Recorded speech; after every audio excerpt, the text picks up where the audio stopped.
சிலிண்டரில் கேஸ் அளவு எவ்வளவு இருக்குன்னு தெரியலையா? ஈர துணியே போதும், இப்படி கண்டுபிடிங்க. நாம் அதிகமாக சமையலுக்கு பயன்படுத்தும் கேஸ் சிலிண்டர் கொஞ்ச நாள் ஆனதும் இப்போ முடிந்து விடுமோ அல்லது அப்போ முடிந்து விடுமோ என்றெல்லாம் யோசித்து பயந்து கொண்டிருப்போம். அதை நாமே எளிய முறையில் வீட்டிலேயே கண்டுபிடிக்க எளிய வழி ஒன்று உள்ளது.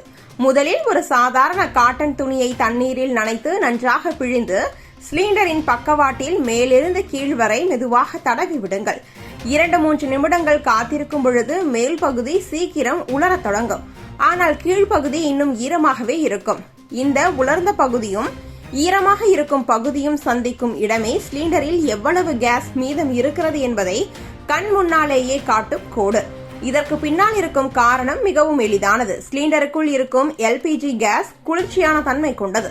கேஸ் இருக்கும் இடத்தில் சிலிண்டர் சற்றே குளிர்ந்திருப்பதால் அந்த பகுதியில் துணி ஈரம் மெதுவாக உலரும்.